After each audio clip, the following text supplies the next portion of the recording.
Ooh we got a 2-for-1 video. We got some swatches and then we got some nail art. Welcome back to Ruby on Nails, and today I'm going to be swatching Orly's Electric Escape collection, but I'm also going to be using that same collection to do the Progressive Pride flag.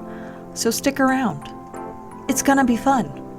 With my rubberized base coat firmly in place, I'm going to be jumping into this review with Artificial Orange, which is an eye-searing, super painful, hard to record red orange polish. And boy oh boy was this cream a opaque one. If I had shorter nails, I might be able to get away with one coat, but because I'm in that weird in-between, I needed 2 coats for this swatch. The only downside to this polish, because it is so highly pigmented, I did experience some slight staining on my other hand, so if you want to try this out at home, maybe wear a thicker base coat. I would suggest Holotaco's smoothing base coat. I've had a lot of success with that one. And then for all of my swatches in this video, I'm going to be topping it off with Seche V's Dry Fast Topcoat. This is definitely a polish that I will be going back to often for either nail art or for pedicures, because this is just the right color for that.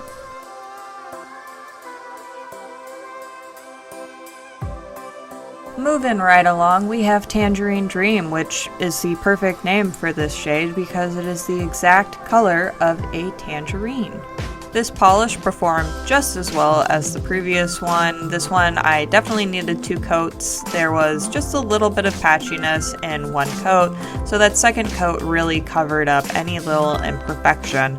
However, if you have shorter nails than I do, you might actually be able to get away with one coat. While I'm still really new to Orly overall, I am super impressed with all of the cream shades that I've tried. You can go back on my channel to see other reviews of these creams in nail art and just in swatches, but I am so in love with these creams, and they are a very affordable price point, and they always have these awesome sales, so keep that in mind if you want to expand your collection.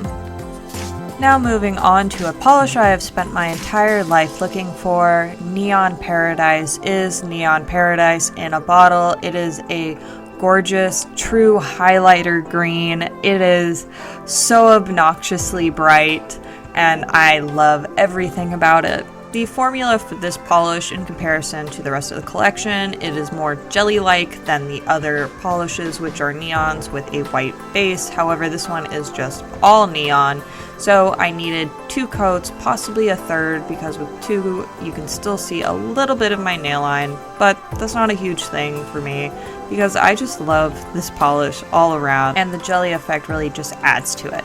3 down, 3 more to go. We have Plastic Jungle, which is a beautiful emerald green, but make it pastel.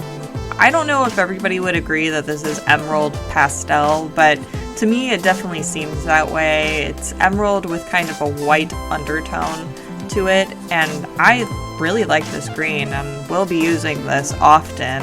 Honestly, it's a little bit hard for me to hate a green polish. I think there needs to be more green polishes in the world. However, this one is awesome for nail art, as you'll see in a little bit, but I really like this one, and I think the name was really cute for it. It does kind of have a plasticky sheen when it dries.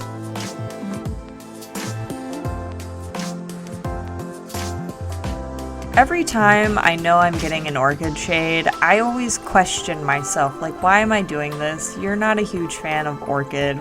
But here I am, about to say that I really liked Kaleidoscope Eyes. This is one of those shades where it subtly pushes the boundaries, because in one coat you're like, oh, this is gonna be like a normal cream polish, but with a second coat, it got really blinding. This is the kind of polish you could wear to your step-grandparents' barbecue and not have boring nails. Like, it's that kind of subtle. By the way, I got a fanny pack and some Tivas recently, and that has been life-changing. The reason why I say that is because my fanny pack is this exact color, and the reason why I got the fanny pack is because I refuse to wear jeans just to have pockets, so I bought myself a whole pocket. It's a pocket for all occasions. This is my favorite purple I have ever come across in my entire life. It is everything I could ever want. It's super blinding. It's got a excellent blueberry undertone. Synthetic Symphony is my favorite purple of all time, and I don't think that will ever change because I cannot stop wearing this polish. I did have to apply 2 coats in order to reach full opacity, but once I reached full opacity, I was ready to fight the entire planet. Logan Paul was foolish enough to fight Mayweather, well now I'm foolish enough to fight Barney with this polish because it has just given me some sort of idea. I'm so sorry. It's a good polish. That's what I'm getting at. And with that horrible joke out of the way, we can now move on to the nail art because we finished swatching, yay! Like I said earlier in this video, this is a progressive pride flag inspired look, and I'm going to be starting off with my peely base coat because I want to save these for later, or for me to frighten off unwanted guests. It's time to leave, I'm going to throw my peelies at ya.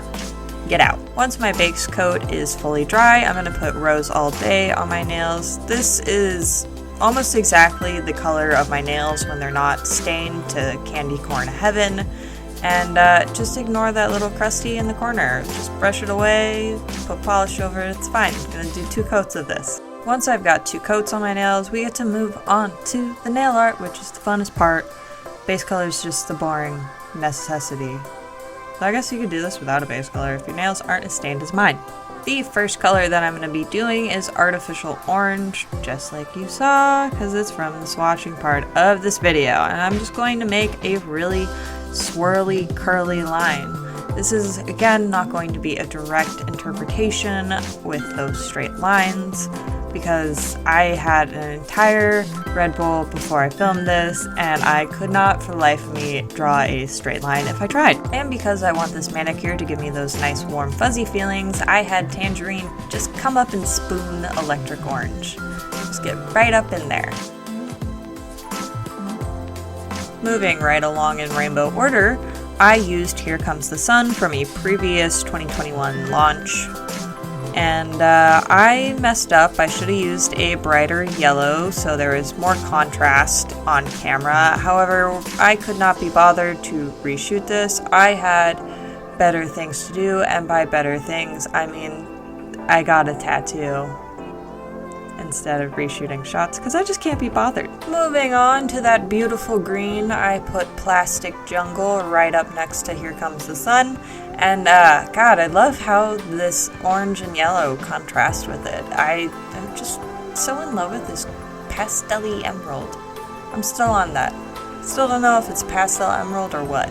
I just like it. If you remember a few videos back, I actually reviewed the sample size of this polish, and I liked it so much I got the full size, and I have not used it once. This is the first time I've used the full size since I got it months ago.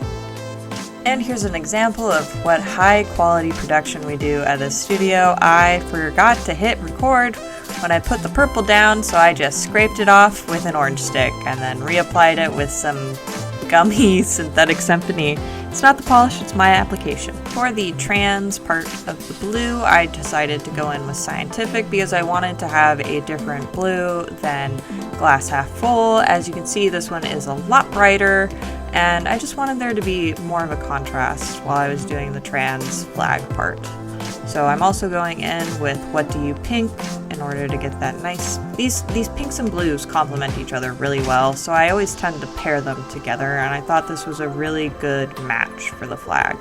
And then I went in with Not Milky White, because it's my favorite white polish right now, and I got distracted, so it does look a little bit gummy right here, and I had to do a couple of swipes because I just didn't take more polish out of the bottle. Again, it's not the polish, it's my application. And here is another example of the high quality production that I offer here at Ruby on Nails. I forgot to hit record again, so I just scraped it off with an orange stick and then replaced Empowered for that brown stripe.